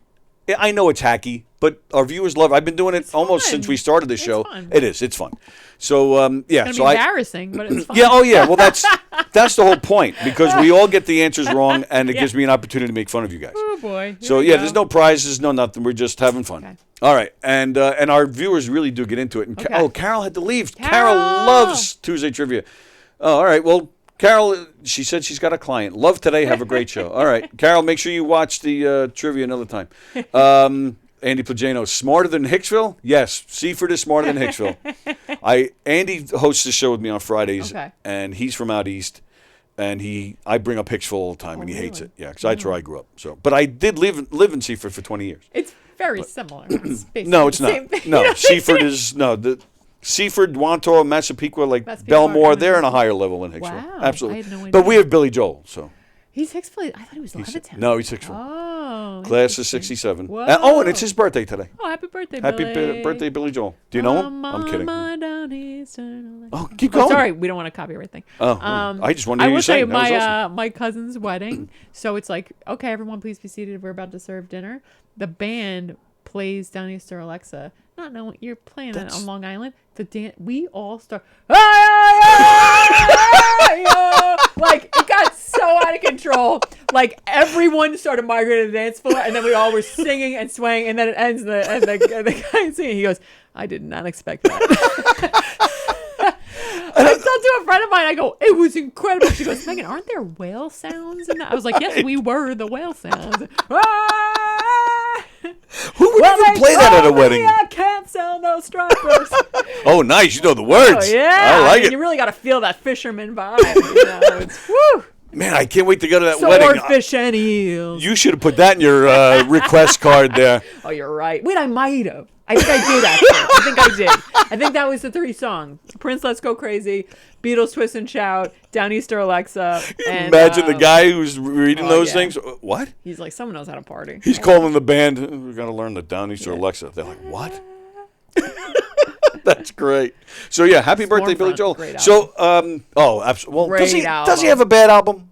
He really doesn't. I don't know. Have a Yeah, bad I album. don't. Probably not. No. That reminds me, guys, on Monday, I didn't really plan it this way, but since it worked out this way, we're going to say it's a Billy Joel birthday celebration. David Clark, who has a Billy Joel tribute called All About Soul, he's fantastic. He's been in here before. He's coming in, and my friend Elio Pace, who I talk about all the time, he's from England, and he's going to be in the States for the day, actually. So he's going to come in here. So we're going to, I don't know, I'm going to have to get like little like toy keyboards or something to make them play. Sure. Maybe have a competition or something. Yeah. But that's this Monday. And, of course, Elio's girlfriend, Amy Rhiannon Worth, she's a wonderful actress and singer. She's actually going to be working with my comedy troupe Monday night. So, very excited. So, that's Monday in here. So, make sure you tune in. Yeah, that's going to be great. All right, here we go. Tuesday trivia. Woo. I got a few easy ones thrown in. Oh, my God. And I got some not so easy I'm ones trying thrown to in. stall. I'm like, can I sell another Billy Joel story? How do we avoid this? Well, this one will give you some confidence. What cartoon character says, "What's up, Doc"? Bugs Bunny. I mean, can it get any easier? I'm doubting myself on all. Don't doubt yourself, Megan. You have a lot to offer. Don't say like the little train that could. I think I can. I know I can. I know. Yeah, you're good. Okay. Who had a number one hit in the '60s with the song "It's Now or Never"? Oh, I don't know. Part of me wants to say Elvis, but I feel like Then that's say it. not. I'll say Elvis. I think you should say That's it. correct. All right. The TV show, Okay. classic TV show, Laugh-In. Okay. You're a comedy fan. Okay. I mean, it was before your time, but Yeah, I'm sure I know you've it. seen bits Okay. and pieces of reruns. Okay. Laugh-In is not the full title. What is the full title of the show Laugh-In? Ooh. The Laughing Hour? Final answer there, Megan Hanley? Yeah, I don't know. All right. All right. Now, all right. So this is an '80s question. So you were born in '81. So you might. Okay. Big show in the '80s was Miami Vice. Okay. The theme song became a number one hit. Name the artist who made that song. Don somebody? Not Don Henley. Don Henley? I don't know. Let's go Don. Let's go, Don Henley. Why not? Don Henley with it. He had that little unknown Hotel California thing. Where are we? Question number 5. All right. This is a sports question. Okay. So let's see. Love testing you. Abraham Saperstein, in January of 1927, what did he start? The Wave? Oh, that's a good answer. I don't know. But it is wrong. I'll give you. I'll give you a hint. He started a team. How about that? I'll tell you that. Name the team that he started in 1927. Abraham Saperstein. Do, do, do, do, do. 1927, he started the New York Giants. All right, New York Giants.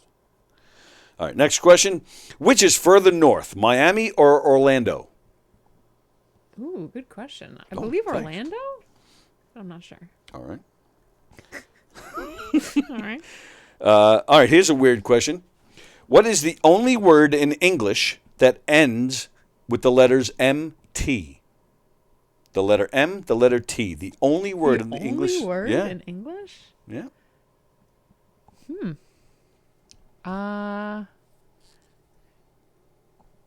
Everything I was going to wow, you don't really think about. I was going to say a mountain. No, that's NT. Right. MT. I mean, management? No. I'm just going with initials. You get credit though. You're working hard. I appreciate that on Tuesday Trivia. Oh, this is gonna be interesting. When I tell you the answer later, you're gonna be like, wow. "Oh, it's one of those." It's a commonly word. Wow. No? Yep. Yeah. All right. All right. Some more. MT. Hi guys. Oh, they're waving. I have no idea who they are. MT. Not MT. I don't know. Anyway, okay.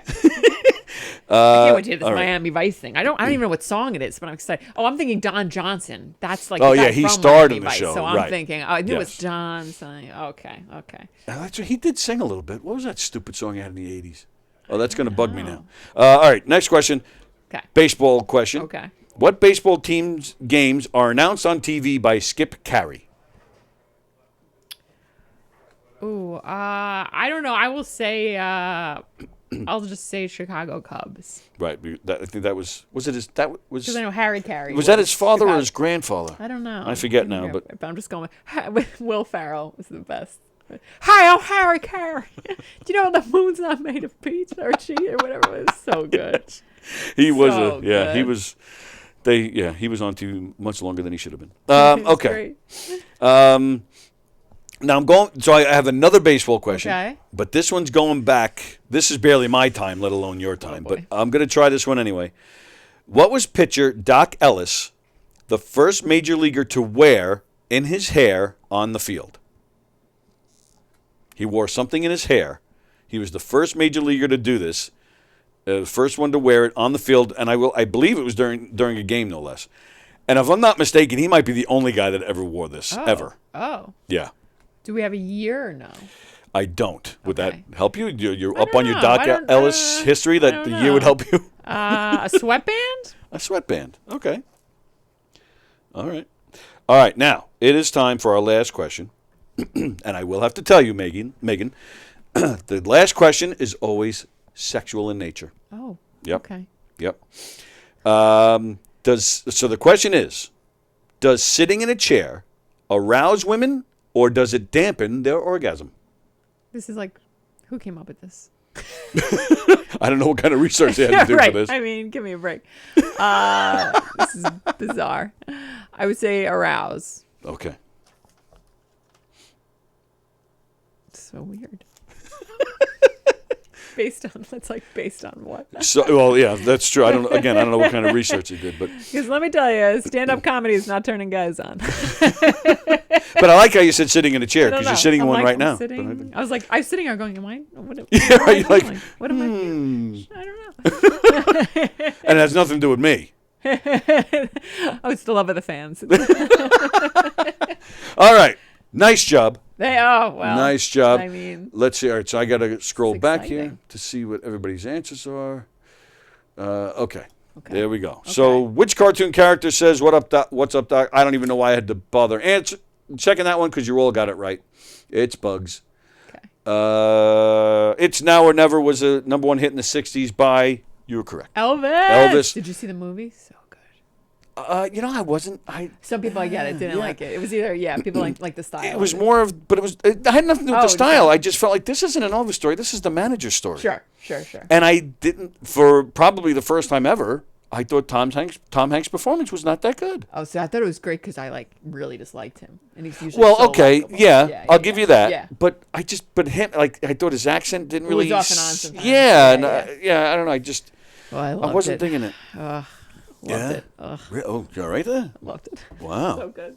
I guess the Elvis guy really. He was so good. Yeah. The story He was so good. heartbreaking. It's heartbreaking. It really is. The See, whole thing. I think that was it. I didn't know all those things, and you really? go, I didn't know he was only 42 when he died. Oh yeah, man. It's so sad. He looked like he was probably in his 60s. So sad. Yeah, absolutely. Oh my gosh. I do. I get it. It is sad to watch like people like Elvis and Michael Jackson. Like they didn't have anybody around these guys saying, "Hey, look, you got to stop." Right. It was all yes men, man. Cashing in. Yes. It's disgusting. The draw. It's really sad. It is. Yeah. It's the whole thing is sad. Yeah. But yes, Elvis is correct answer. You Okay. all got that right, I believe, too. Yes. Okay. What is the full title of the classic TV show Laugh-In? Megan said The Laugh-In Hour. That is incorrect. Yeah. That's incorrect. Fremder said my ass off. I don't know what that means.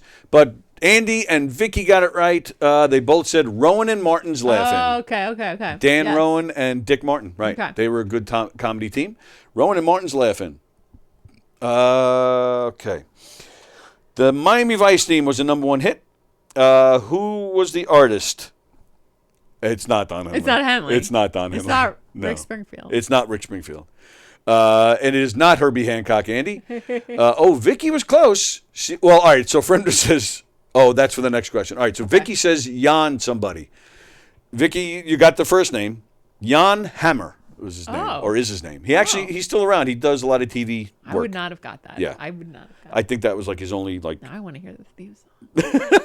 all right, I'll find it. Yeah. The next question. What did Abraham Saperstein start in 1927? Fremder wrote something Jewish. Anybody? Oh, look at that. A couple of people did get it right.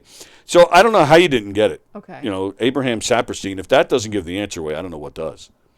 He started the Harlem Globetrotters.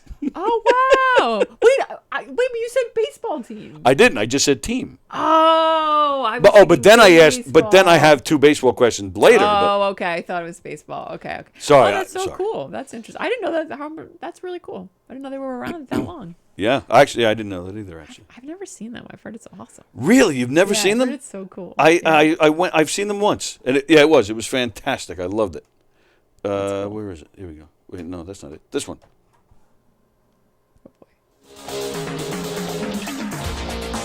That's the Miami Vice theme. I should have said Eddie Money.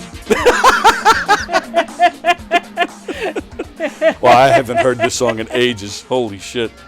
And this was a #1 hit. The This blazers. song. I feel the feathered hair. Absolutely. Convertible blowing in the wind. Will this get you up and dancing at the wedding?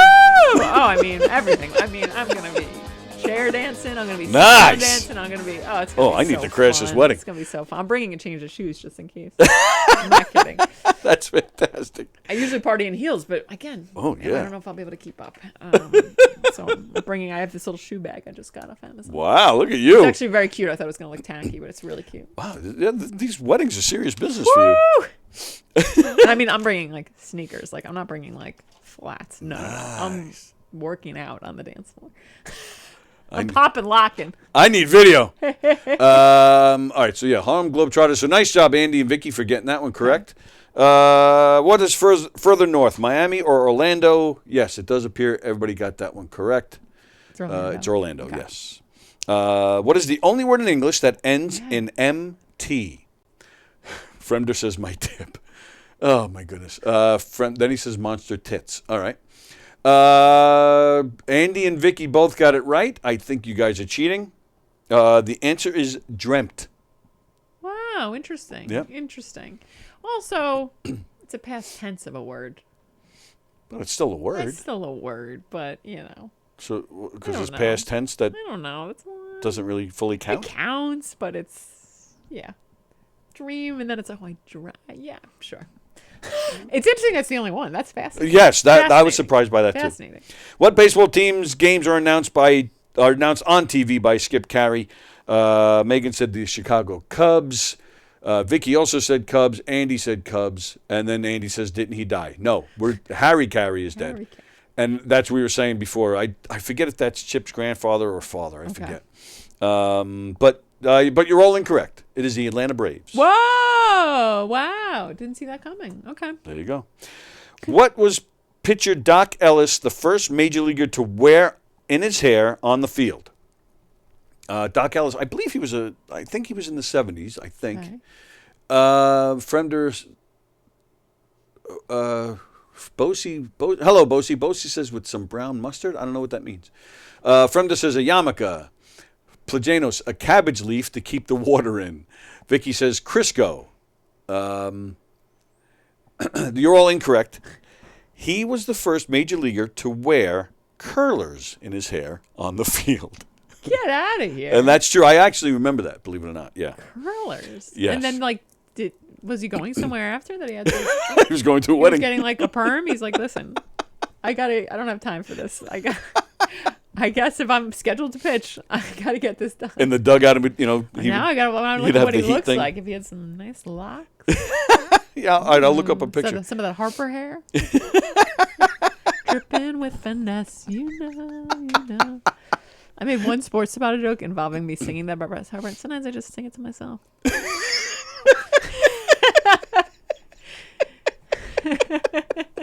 I love Harper. I know people don't like him. I'm like, ooh. He delivers. Anyway. I could just sit here and let you go, man. This is awesome. All right. Does sitting in a chair arouse women or does it dampen their orgasm? Vicky says sitting in a chair arouses her. All right. Okay. Fremder, it depends if I'm in the middle of the chair and the woman. Oh wow. Okay. Andy says it arouses them based on all the reverse cowgirl videos. Wow, oh, my goodness. Wow. Let's see. Okay. So, and Meghan says it arouses. So the answer is actually, it's a trick question. It's both. Sitting in chairs can arouse women. Well, okay. Well, That's what's the matter? The word can. Yeah, sitting in a chair can arouse. Standing up can arouse women. That's just very subjective. I'm sorry.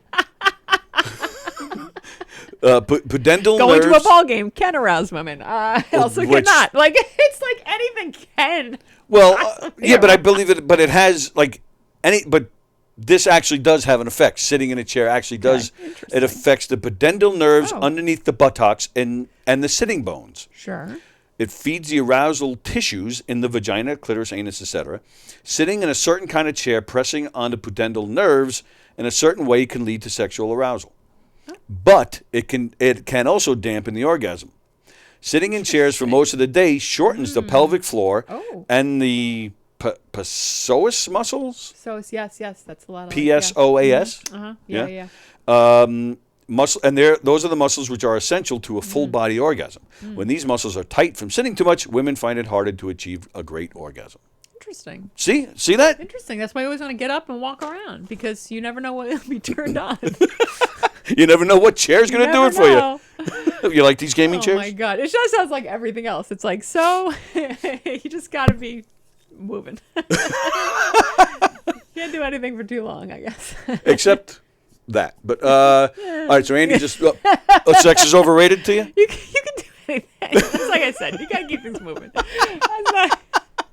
That's one thing I wanted to bring up. You're kind of, clean. It's time. Yeah, I was about to go say that. You're pretty much a clean comic. Yeah, my stuff is pretty. You throw clean. a few F-bombs a little bit once in a while or something. I used to be dirty, I think, when I was younger, but I just Really? think it's part of how I talk. It's just.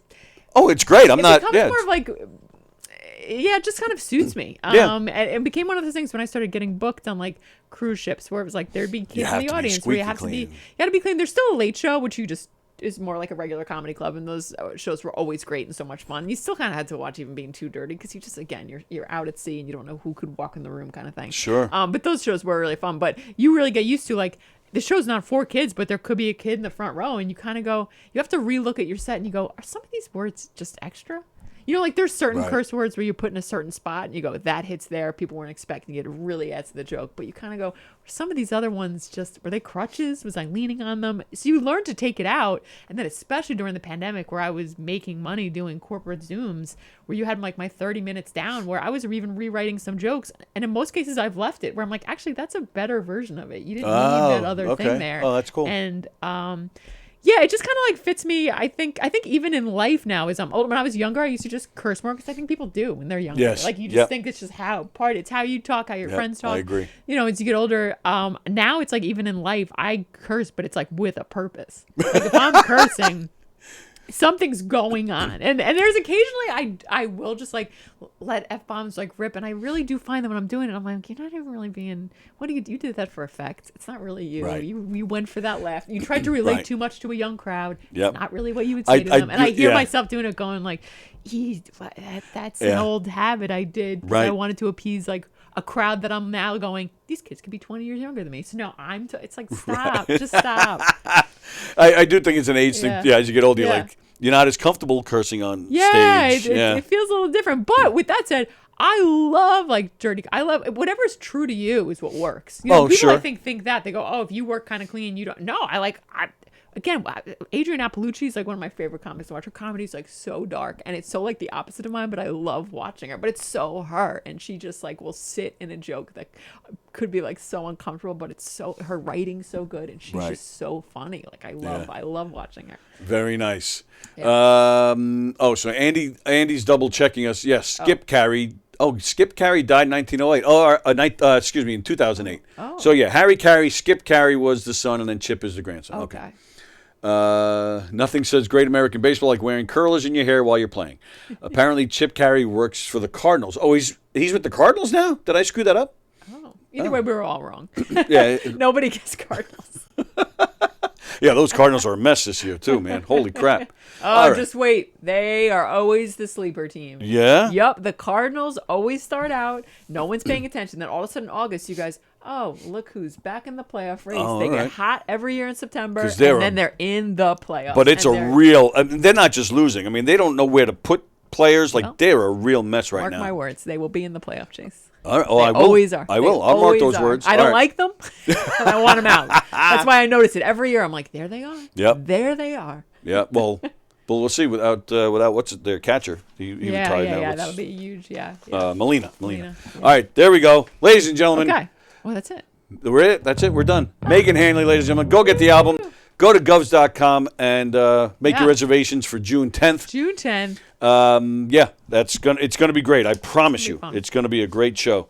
So thank you. This really made my day. I'm thrilled that you were here. So fun. And go to govs.com. There's a lot of great shows coming up. Check out their full schedule. This weekend, you can see Ismo, Vincent James, Mike Keegan, Joe Pontillo, Teresa DeGaetano. Thank you. Johnny Watson, Tracy Locke, Terry McNeely, Billy Geyer, Joe Winchell, Tom McGuire, Tony Landolfi. Just some of the names playing Governor stages this weekend. So, again, govs.com. Make your reservations. And if you're around tomorrow night, don't forget Knock 'em Dead Comedy. We're doing one of our hilarious audience interactive murder mystery shows, That Meatball Place in Patchogue. That's tomorrow night. That's almost sold out as well. But you can still get a couple of tickets if you'd like to come have fun with us. That's tomorrow night. Let's see. What do we got on here? So, no Hershey and the Keys tonight. Mark Hirschman had a death in the family, so we wish him well. So they're not on tonight. We're not on tomorrow. Tomorrow night, Circling the Drain at 7. Why You Like This at 7:30. And then me and Brandon Lacaruba will be here on Thursday with Joe Pontillo will be here. I'm really nervous about this show. First off, Joe, you know Joe. I know Joe. Yeah. He's just a mean son of a bitch. No, I'm joking. He's fun. He's fun. But we're starting a new segment on the show this week where I'm a very finicky eater. Okay. Very strangely peculiar. Okay. Peculiar. And Brandon Lacaruba is bringing in, from now on, every week, he's going to bring in a certain food that he knows I don't like, but I have to try it. Okay. So that's starting this week. But you already know you don't like it, so that's. I know, but he's trying to fix me. All right. So. All right. But that's that, and then now I wanted to tell you because you'll identify with this. Yeah. The other now I'll tell you the story quick, and then we'll leave. On last Friday, we did a show in here, and we interviewed a musician by the name of Jan Close. Good guy, nice musician. But we recorded it. We pre-recorded the interview. So I was playing the video, and we were just sitting here, and my phone rings, right? Yeah. And now, again, I mentioned Anchor. I'm the president of the Nassau County PAL Special Needs Unit. Okay. We're the only special needs in the whole country with a special needs division. Okay. And the company that we hire to do a lot of our clinics or run some of our sports teams, they're doing a clinic in June with Mookie Wilson. Oh, cool. My favorite Met of all time. Yeah. So I say to these guys, hey, I can get in on this clinic, right? You can let me in. I can meet Mookie. And they're like, oh, yeah. They go, and I think they were kind of half kidding, but like, what do you want him on your show? I said, well, of course, I'd love to have him on my show. Yeah. Of course. What are you, crazy? So while I'm doing the show, while I'm playing this video of this recorded interview, my phone rings, and it's one of the guys from this company. He goes, all right, I got it all set up. I'm like, what are we talking about? He goes, it's him and another guy from his company. Me and Mookie are going out to dinner. Oh my and God. Where I'm gonna record an interview with him. That's fantastic. I'm like, holy this! I mean, this is like bigger than Santa Claus. That's incredible. That's like, awesome. Right? This would be like Derek Jeter or Don Mattingly, right? Yeah, that's so awesome. yeah, I'm like a kid at Christmas. Like I'm like. That's so. It might be one of those weird times where I'm just gonna be totally starstruck. Yeah, but I think it's one of those when you get into it, you go, yeah, I have so much to talk to you about because you're someone I've watched throughout my whole life. Which is what I'm saying right now. Yeah. Because I could go on all day with Meghan Hanley. She's fantastic. She's funny as can be, and just one of my personal favorites. And again, I can't thank you enough. This was really great. Thank you so much. Thank you so much. Again, govs.com, June 10th. We're out of here. As I've been promising you guys, drinks, jokes, and storytelling with Mark Riccadonna and Richie Byrne premieres this Monday. Here's a little teaser for you. We're out of here. Enjoy the rest of your Tuesday. See ya.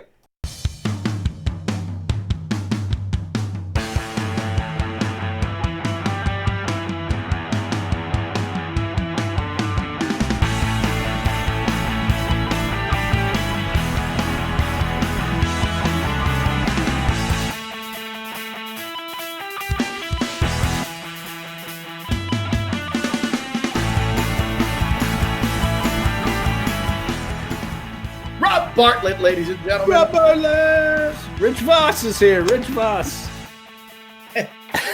Mark DeMeo right here. How about it, Mark DeMeo? Jim Grumpier. Carrie Carabas. Chris Roach, everybody. Chris Roach. What up, Lisa Lampanelli? How about it? Lisa. Yay! Richie Benavides. Don Jameson. Oh, yeah. The only Vanessa Hollingshead. How about it? Woo! Rick Overton. Yes, Rick Overton. Hey. Mr. Joey Cola. How about that? Joey Cola is. Oh boy. He already forgot.